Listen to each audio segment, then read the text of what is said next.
Oh ya, real bahwa ini tertulis terkait dengan langkah satu ini kan, langkah duanya kan. Di situ ada, ya katakan ada. Mungkin baiknya sertakan juga tahapannya, tahap satu, mengenalkan orientasi masalah pada peserta didik. Di sana dosen memberikan fenomena-fenomena terkait dengan permasalahan yang mau diangkat. Nah, masalah apa? Silakan dibuka di sini.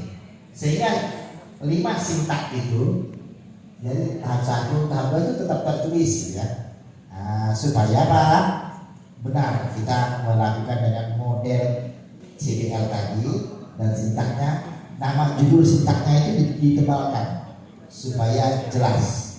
Nah, kalau kita pakai model CBL tadi, maka sintaknya orientasi mahasiswa pada permasalahan. Nah, apa isinya? Silakan. Jadi seperti itu. Oke, ini sudah ada penilaiannya. Nah, lalu kalau sifat itu apa boleh kita cantumkan di RPS atau di RTM ya? Enggak, di RTM malah tidak. Malah di RTM itu hanya isi tentang tugas. Tapi apa yang kita lakukan itu di RPS. Yang kita lakukan terhadap mahasiswa. Makanya di atas ini kalau tak salah pengalaman apa namanya nih, pengalaman yang 4 saya masukin Pak ya. Ada metode pembelajaran. Akan ada pengalaman belajar mahasiswa ya, di antara 9 komponen itu. Iya, ada. Nah, ini yang lama tadinya. Oh ya. Sebutkan. Biasanya kalau metode pembelajaran itu hanya menyebutkan metodenya apa ya. Nah, tapi kalau pengalaman belajar mahasiswa berarti prosesnya itu. Nah, itu yang kita isikan, sintak 1 apa 2 apa. Sesuai dengan pertemuannya. Ya, kemudian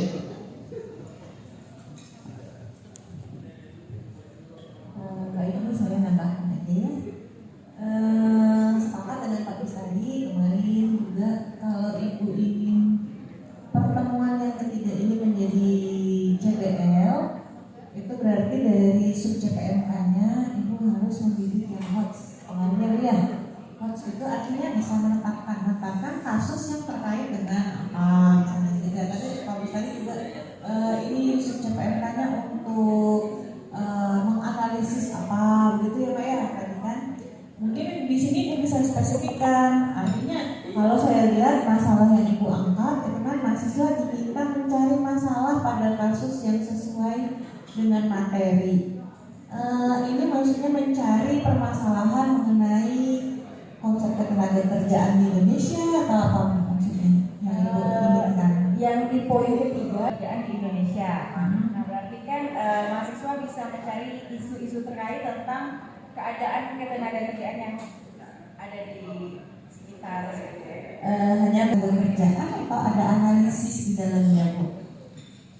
Karena kalau hanya mencari berarti yang Ibu maksud dengan yang sesuai dengan materi yang seperti apa gitu. Jadi kalau cuma mencari Bu, mencari isu, ya nanti hanya menemukan isu saja sudah selesai. Tapi kalau misalnya Ibu punya, tadi kan ada kriteria ya, kriteria itu sebetulnya kesesuaiannya. Ibu ingin mahasiswa itu mencari kasus apa untuk memahami topik yang sedang Ibu ajarkan, misalnya tentang konsep apa sih, atau misalnya permasalahan apa gitu yang ingin Ibu pecahkan, sehingga nanti akan membantu Ibu juga untuk membuat sub CPMK-nya. Sub CPMK-nya itu Ibu bisa membidik untuk menganalisis keadaan apa yang akan Ibu jelaskan melalui perkuliahan Ibu, gitu ya. Menganalisis pemecahan masalah apa, misalnya begitu ya. Nanti untuk yang materinya apa saja sih? Materinya tentang teori ketenaga kerjaan, konsep ketenaga kerjaan. Kalau mereka bisa memecahkan masalah misalnya, atau mereka bisa tadi Ibu bilang yang sesuai, mencari masalah yang sesuai. Nah, kalau mereka bisa melakukan itu, nantinya mereka itu pasti paham tentang teori ketenaga kerjaan, konsep ketenaga kerjaan, keadaan tenaga kerja di Indonesia, gitu ya. Jadi perlu Ibu perjelas mungkin ya, spesifikkan gitu ya, ininya apa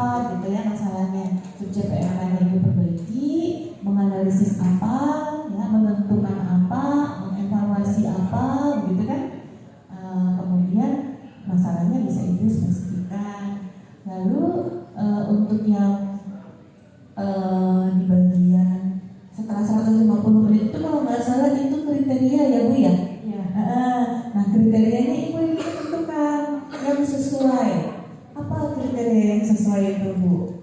Kalau begini, kalau begitu, kalau gitu kan? Nanti Ibu bisa taruh di situ ya. Jadi nanti Ibu langsung cepat melihat tuh kan masalah ini, kemudian kriterianya itu gitu ya. Sama satu lagi Bu kalau boleh, di situ Ibu memberikan bobot penilaian hanya 2,85%. Sama ya Bu ya dengan kalau mereka mendengarkan penjelasan Ibu. Padahal yang ini kan mereka suruh belajar sendiri ya. Lebih banyak effortnya kan gitu ya. Lebih banyak hal yang harus mereka lakukan dengan pemikiran mereka harus analisis. Karena Ibu mintanya kan sampai ke tingkat sana. Nah itu berarti Ibu bisa berikan bobot yang lebih kalau mereka bisa membacakan kasus tersebut.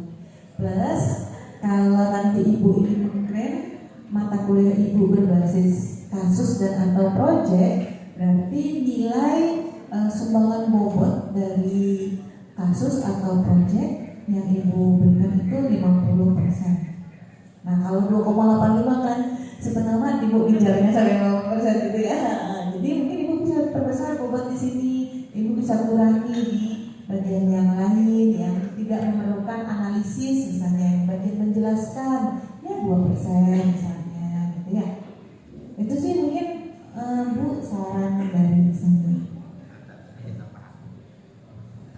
Gini, khawatirnya bingung dengan yang kolom 2 sama kolom 4 ya. Coba yang ketiga tadi pertemuan ketiga.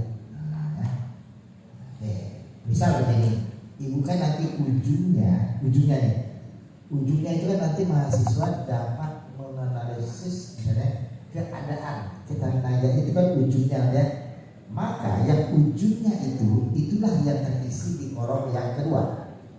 Nah ya, dalam rangka mencapai itu, mereka kan harus tahu teorinya, harus tahu konsepnya, harus lalu dan keadaannya. Maka itu letaknya di indikator. Nah, jadi di sana kalau di sini di kolom ini cara lain untuk membuatnya cara lain. Jadi di sini cukup saya tuliskan di kolom kedua di sini mahasiswa dapat menganalisis keadaan ketenagakerjaan di Indonesia. Itulah goal di pertemuan ketiga yang saya inginkan. Nah, dalam rangka untuk mencapai itu, saya buatlah beberapa indikatornya. Yang pertama, boleh di sini pada saat indikator pertama, mahasiswa dapat menjelaskan tentang teori, beberapa teori tentang tenaga kerja. Oke, dapat jelaskan gitu. Nah, ini udah hot, nggak apa-apa. Nah, karena kan kita kan ujungnya kan menganalisis. Nah, yang kedua kan tentang konsepnya ya. Nah, mahasiswa dapat membedakan beberapa konsep dalam hal ketenaga kerjaan.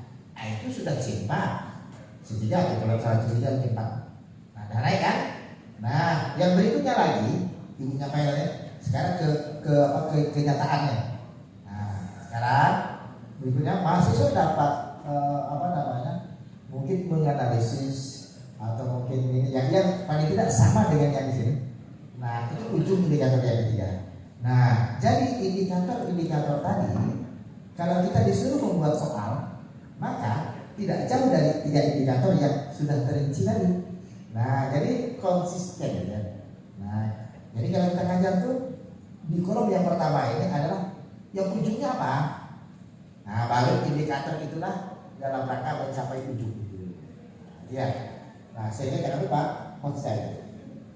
Kalau ini mau dikasuskan. Yakin begitu?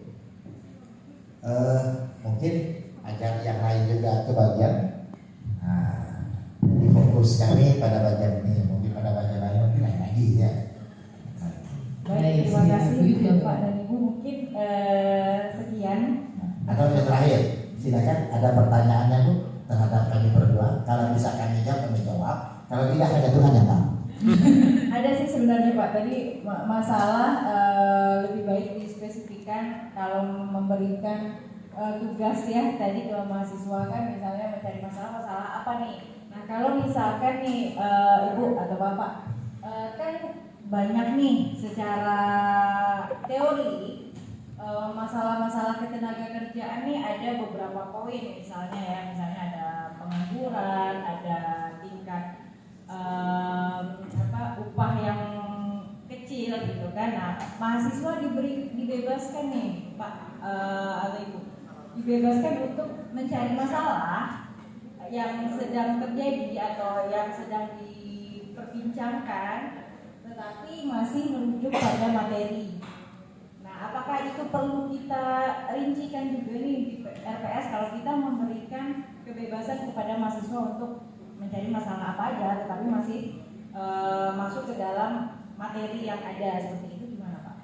Masalah yang bagus adalah variatif dan kontekstual bagi mahasiswa.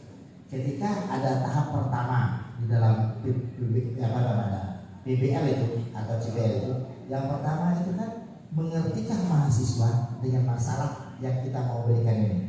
Nah itu namanya orientasi pada masalah ini. Nah kalau dia mengerti, itulah harapan kita. Nah yang baik ketika masalah itu diungkapkan itu variatif, tapi dengan tema yang sama. Nah kenapa variatif? Nah, nanti kan itu biar kreasi manusia itu muncul. Nah, jadi jangan hanya fokus pada satu hal. Variatifnya gimana? Bisa lokasinya berbeda, bisa mungkin masalahnya yang berbeda tapi dengan tema yang sama. Nah silakan. Jadi itulah yang tahu dalam. Maksudnya apabila seperti itu, apakah saya cukup menuliskan seperti ini? Tadi mahasiswa diminta mencari masalah yang sesuai, atau saya harus deskripsikan dengan spesifik gitu, sedangkan saya memberikan kebebasan kepada mahasiswa nih untuk memilih masalahnya. Kalau menurut saya spesifik itu supaya jelas apa yang mahasiswa kerjakan. Nah, sedangkan masalah itu bisa Ibu berikan kebebasan kepada mereka. Contoh ya, terkait dengan ketenaga kerjaan ya. Nah nanti mungkin untuk yang misalnya terkait dengan yang instansi pemerintah gimana ya, swasta gimana kan, ini gimana. Nah silakan kamu pilih yang mana ya. Nah tapi kita sudah menggarisbawahi, lalu ketika dia memilih ini maka rinciannya itu sama, apa yang disebut itu sama. Nah hanya ketika memilih ini, nah, silakan bebas ya. Oke, Mbak siapa tadi Ustaz apa? Ustaz Novi, Ustaz Jepri. Ustaz Jepri. Wajahnya kayak Pipi, Mbak Pipi. Ya. Oh, Masya Allah. Ya. Luar biasa. Ya. Oke baik Pak, terima kasih. Mungkin sekian ya Pak. Ya, makasih. Baik, sekali lagi kita berdua yang Bu Novita. Udah Vita atau Luar biasa atau sekali. Mbak Pipi ya. Pemaparan yang luar biasa dari RPS yang sudah dikembangkan oleh beliau, RPS Ekonomi Sumber Daya Manusia, di mana salah satu pertemuannya dimasukkan menjadi case based learning ya Bapak Ibu ya. Baik, Bu Ida, kita putar wheel lagi. Nah, siapa